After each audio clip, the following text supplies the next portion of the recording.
Good afternoon, everyone. Welcome back to Real Reds Talk, an authentic football fan channel made in Manchester. And my God, has it been a busy couple of days and about to get even busier today. We've already, kind of boxed off an interview with a European football expert this morning, which will be dropping over the weekend. We've already boxed off the Premier League predictions, which will be dropping tonight. You've got a live show right now. You've got all the Rúben Amorim coverage that'll be over on Instagram. You've got the game itself on Sunday, and we've got a load of stories that we need to discuss as the present. So the past, present, future, all that good stuff. I'm going to be talking about Rúben Amorim, the quotes coming out from him. We know he's got a press conference today at 2 o'clock, but there's some stuff coming out before from Malacia and a few others. Chris Wheeler, I think, as well, has put some stuff out in terms of noise around the training ground and application and what's required and lifestyle. That's the biggest one with, stories about Casemiro and Rashford being blown way out of proportion, in my opinion. So I definitely want to discuss that first and foremost.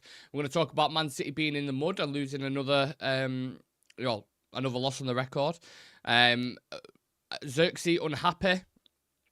Is he unhappy? Are these reports false? Why do these keep surfacing?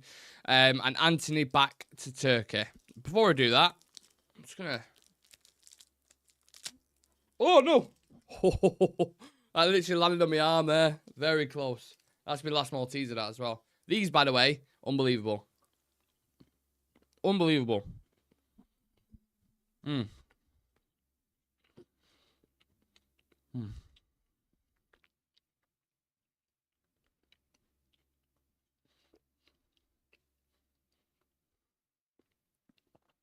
Oh. Unbelievable, though. Anyway, you need that little bit of a... Before we get into, the hard-hitting news. Something sweet in between. Okay, so Chris Wheeler reported this morning in meetings this week the players have been warned about their lifestyles away from the pitch and what is expected of them as professionals. Now, whether that was put out there, I reckon it probably was put out there. You had Gary Neville discuss it on the overlap, and he was being a bit like legacy, old school kind of, well, we did this, so they should do that. It did have a little bit of sense to that. The other players around him, even Roy Keane and Ian Wright, it was a bit like half and half on it. It was like, I'm not sure. I don't mind it too much. Obviously, it's different when you win in. If City was doing that, no one gives a shit. And he makes some good points, right? But I do feel like this is blown out of proportion. I mean, Casemiro, especially went to fucking, what was it, Disneyland with his kids? Right? That is a break. It's a mental break. Disneyland, you're with your family, you're with everyone you love, your football, your mind's away from football, or at least it's trying to be. And yeah, you could talk about the flights being long flights or what have you, but I mean, come on. How much does an effect does that really have when he came back, I don't know, early this week? Has it really affected that much? The Marcus Rashford one, what I think happens with Marcus Rashford, and again, you guys give me your opinions in on this, because they're as much valid as mine is, but just to give you my take, I think because of how flashy Marcus Rashford dresses in his Louis Vuitton, got his chains on in America, people are automatically just assuming in their head that, oh, he's chilling with rappers and basketball players, he's not focused, he's doing this and whatever. He's just into that kind of stuff. He likes that music. He likes basketball. It's something he wants to go and watch. So he's seen the training clips from where it is. He's putting in the work. He's been doing extra work. We've seen all that kind of stuff. So to turn around and say, you can't have a bit of a break and watch a basketball game, I think it's nonsense, to be honest with you. I think people blow it way out of proportion. And also, people give Rashford way too much shit. Way too much shit. Look, his performances on the pitch ain't been good enough. And in terms of his future, I think it's going forward. I think there's a serious question mark around his name, and there's a serious conversation to be had. That's separate. That's an isolated incident. Marcus Rashford and the media for a long time have just not really had a great relationship, and sometimes it's the media, or the majority of the time it's the media. Other times he doesn't help himself with certain things. There was clips coming out where he's just ignoring fans or he's having a go at him, and it seems like he reacting to tweets and stuff. It just seems like he gets in his head a little bit too much. And maybe that's because he cares about United a lot, and he does wear his heart on his sleeve a little bit. Bruno's been criticised for similar things. But I get both sides of it. I'm not just saying Rashford's done fuck all. It's not his fault and whatever. But like Charlie Malman says, Rashford is a human. If he has a break, who are we to judge what he do as long as it's not something criminal? And I don't get how much of an effect. If I think Rashford and Casemiro are both back in on Monday, right? So they're back in on Monday. They're going to have a couple of training sessions. How much of an effect is an 8-hour flight really going to have on that? Is it going to affect them that much when they have a bad performance? I don't know. Maybe they'll both play poor on Sunday. Maybe they might not even play at all. That report, though, suggesting, I think he's put that out because he's seen the noise going around this and this being the topical thing, and he's thought, well, Amorim's going to have a conversation about their lifestyles anyway, in terms of, and he's going to try bring some form of discipline, because it happens every time a new manager comes in. You want to set the tone, you want to set the standards, and I think he's put this report out because it'll kind of tag on to that and not carry the virality, but do you know what I'm saying? I think that's the timing is interesting on that. I just thought it was a little bit of a dig maybe at Marcus Rashford and Casemiro, but I personally, we're all human, we're all people. I take no issues with it at all, to be honest with you. I mean, today I can even bring it into my own life. I probably shouldn't be doing a live show right now because I've got a 10-hour live/prep at this big event I'm doing tonight with all these social media teams and six-a-side teams and stuff. So I should be prepping properly, potentially, someone could say, and be. Oh, I've got all prep boxed off. You know me. I'm a good host. You know what I mean? If there's two things I'm good at in life, it's FIFA and hosting. So, look, sometimes people do things. It's going to take what? 1% off. I don't know. People are all regging it. Just my feelings. Easy Nick got James in the chat. A lot's happened today already. City trying to bury that. They just lost the league with Pep signing in a new contract. They both had a great training on Monday. Exactly. It's I'm not even thinking about that now going into this game. I don't think it'll affect him. On Rúben Amorim himself, a couple of quotes coming out on leaving Sporting. He spoke to Gary Neville. There was like a little small clip that got released. And he was talking about, in the first moment, it was a little bit overwhelming. But after 5 minutes, you start thinking about the club, the team, the players, how to play. So it was quite fun.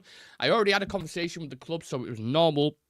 But I felt at that time it was my place, that it was the right club for the right time for me. It was difficult to leave Sporting, but I had to do it. Now, as a manager, I can't imagine what's going through his head, going from all the noise around Sporting and the fans and leaving there. And obviously his heart's in that club. He loves the players. He's got a great relationship there. And all this changed mid-season. He wanted to stay till the end of the season. And it was like, no, it's now or never, Rúben. And he's like, I'm going to have to lead these guys who... Players like Gyökeres and others who are said, like, please stay, guys, don't go. Stay one more season, let's go and win the league.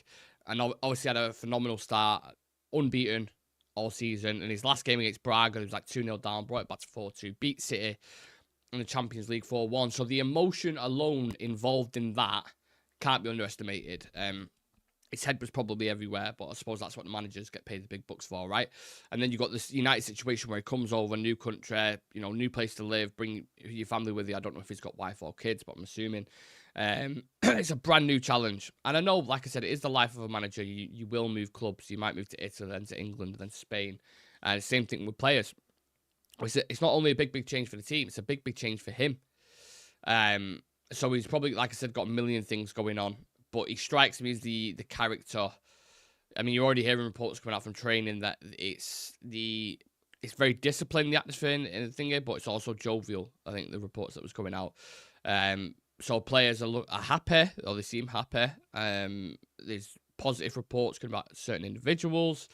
And this is from Melissa Reddy saying there's a strong belief that most of the squad can adapt to Amorim's blueprint, with the one area viewed as potentially needing a solution from the market at left wing back due to the injury issues suffered by both Luke Shaw and Tyrell Malacia. Now, it's a weird Mazraoui debate going on at the moment because I feel like Mazraoui could play anywhere on the pitch. Obviously, we tried him as a 10, and that was maybe a little bit too much, but he weren't exactly awful there. I just mean in terms of wing back or maybe the right central back. You look at his metrics for Man United, it's like the most tackles, most 1v1 duels, successful rate. Yeah, he's right up there. Even in the Premier League when you do those comparisons. So I think you could play him in multiple areas. I'm sure Rúben Amorim will use him, right? He's been one of our best players since he's brought in. One of the best bits of business we've done for a while. But there are people saying they don't think he'll be able to do the wing-back role, which I find interesting because... I can see him at left wing back. I mean, Amorim has inverted wing backs anyway. he does like to operate on that left-hand side. He is very good there. I think some of his performances might have actually been better than when he was at right wing back. Against Chelsea, he was fantastic. So yeah, I don't see him being an issue. Obviously, he can run. He's not slow. He offers solutions in every area of the pitch.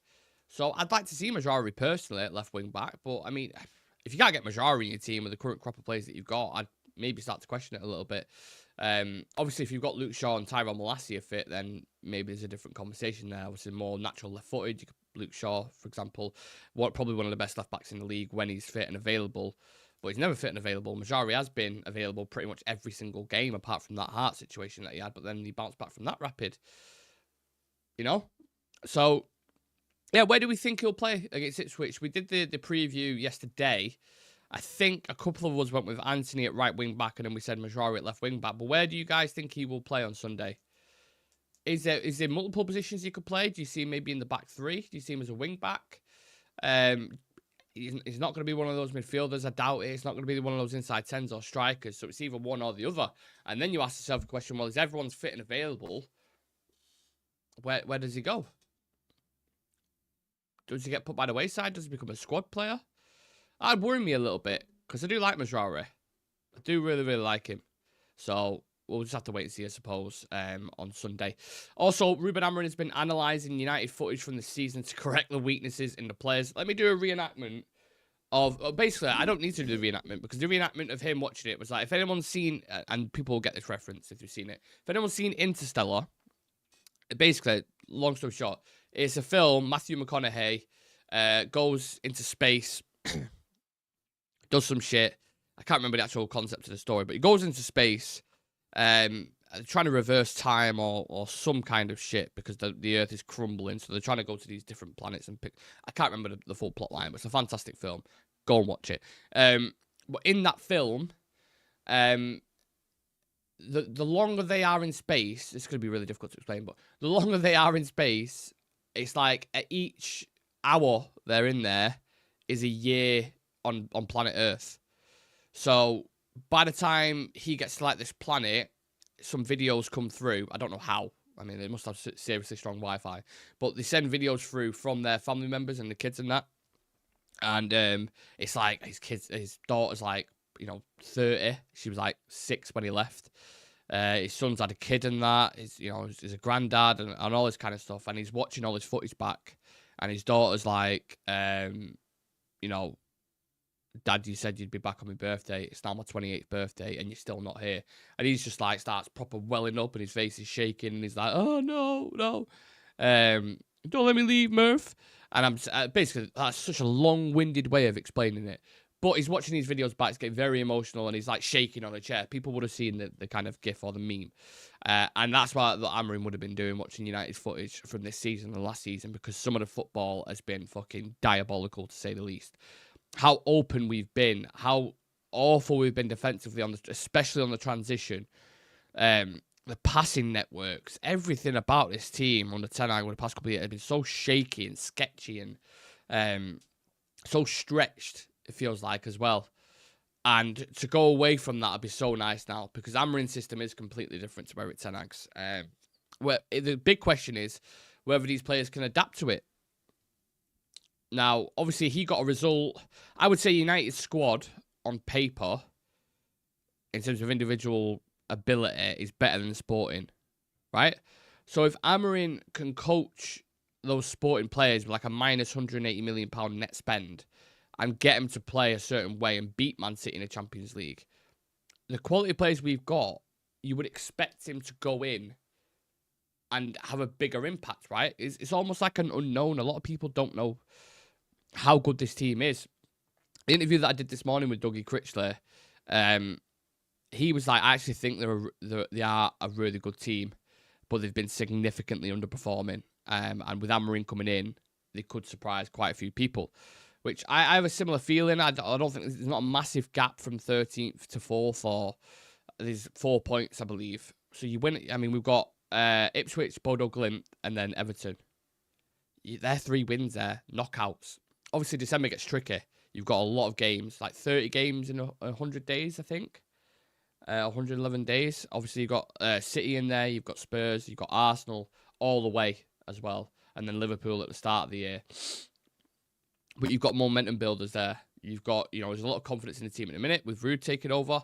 Now you need to propel that and take it to the next level. But whether they can compete, I mean, I doubt they'll be able to compete with the likes of City, Liverpool, even Chelsea at the moment. I think you're looking more at Villas, Tottenham's, Newcastle's. In a reality, maybe it'll go beyond that, but that's my expectations just for the moment. And speaking of cities, should we get onto that? The news that's breaking today. Someone mentioned it before. City trying to bury that they just lost to the league with Pep signing new contracts. That was from Charlie Malman. So anyone who hasn't seen the news today, another defeat for Manchester City, which makes it 5 in a row. And I'm not talking about a loss in the Premier League because, of course, the games haven't kicked off yet. I'm talking about the Premier League clubs approved to change APT rules. Now, APT. From my understanding, so I had to do a bit of research on this because I don't really understand how it works, what it is. So the purpose of APT rules is to ensure clubs are not able to benefit from commercial deals or reduction costs that are not fair market value. These rules were introduced to provide a robust mechanism to safeguard the financial stability, integrity, and competitive balance of the league. For example, Etihad has naming rights for City Stadium from 2012. The market value, according to City's stature, was like 5 mil, I think they said, but they pay 15 mil, which isn't fair market value price. So it stops clubs self-sponsoring themselves at inflated rates to get around FFP. Apparently, the clubs that opposed, so there was 20 votes in total, 16 were in favour of it, of basically, introducing these rules or reapplying them or whatever it is. I don't know the specifics around that. And there was 4 clubs who didn't want it to happen. Who do you think those clubs were? I'll give you about 10 seconds to guess who those clubs were. Whilst I get a drink.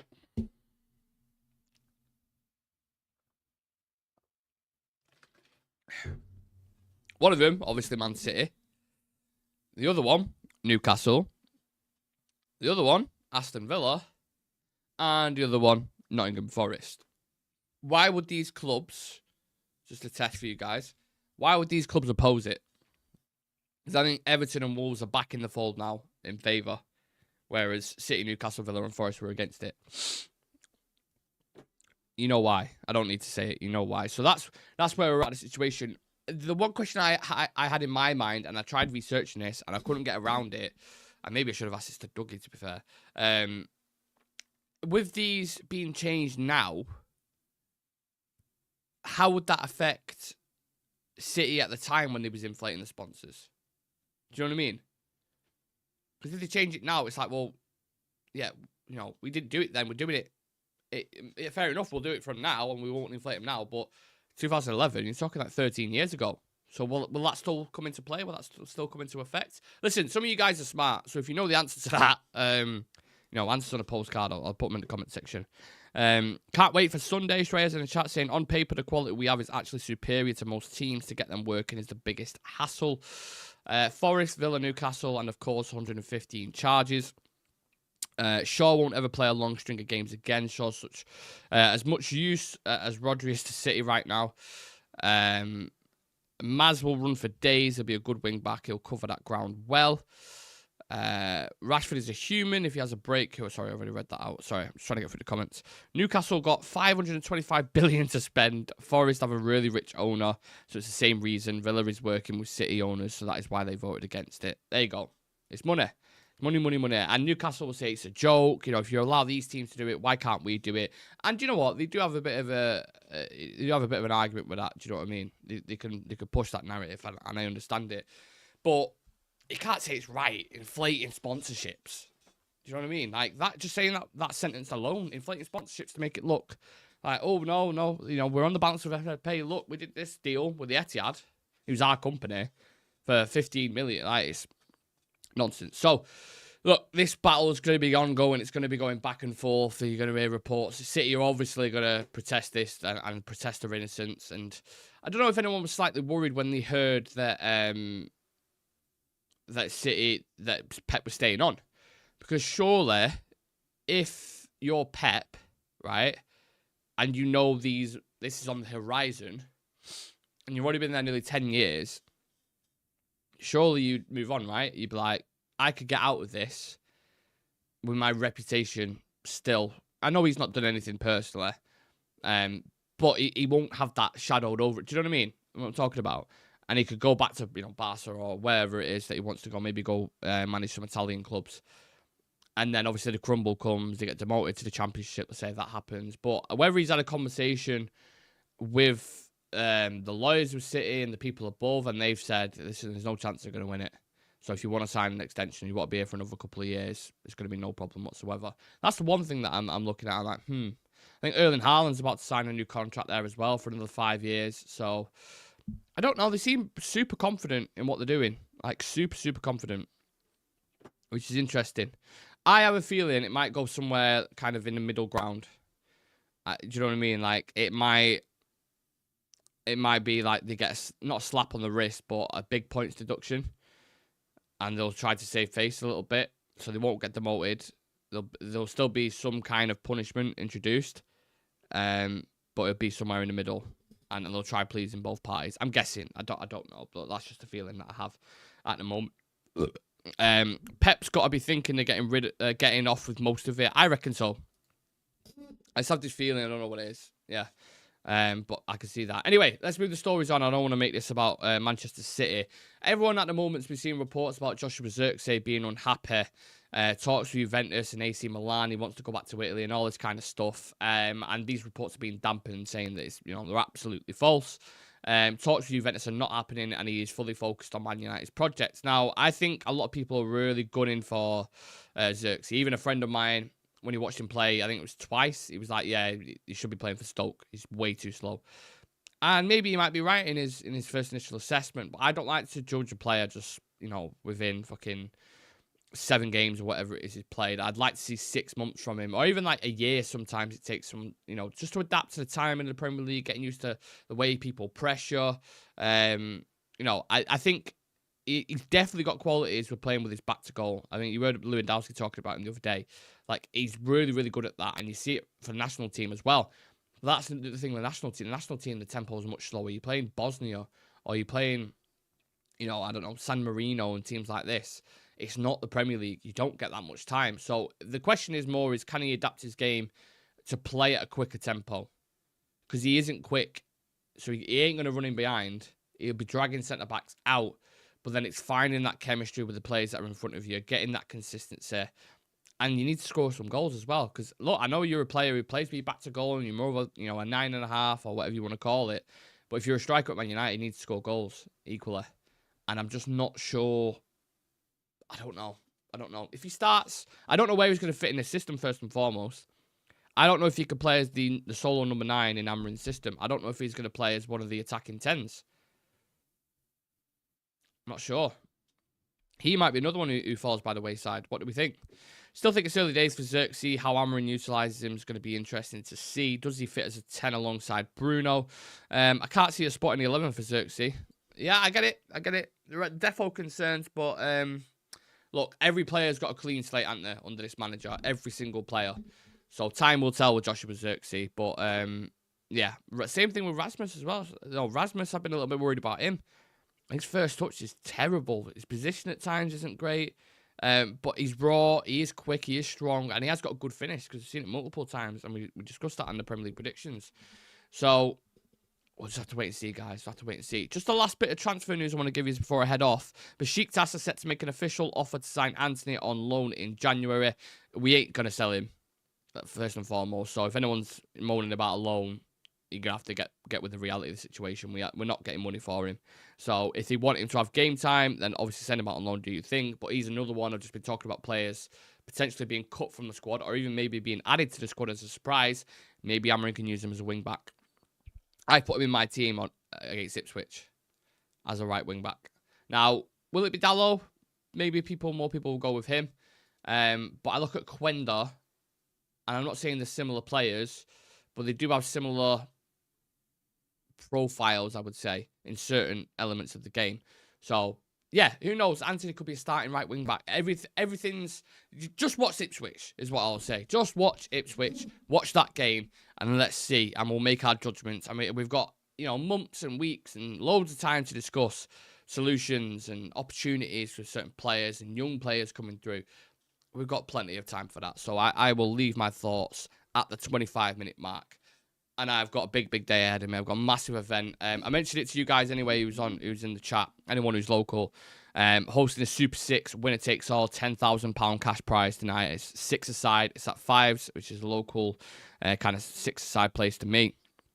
You've got Angry Ginge, who's one of the local teams there as well. You've got both Stretford Paddock teams coming down. You've got teams from London like B2R, Filthy Fellas, all these teams. So yeah, it's a mega event. I'll be hosting it. Tune into the live stream, show some love if you want. But apart from that, there's shitloads of content coming out over the weekend. So just keep an eye on this channel. We're pushing towards 10k, and that's because of you guys. So appreciate the support as always.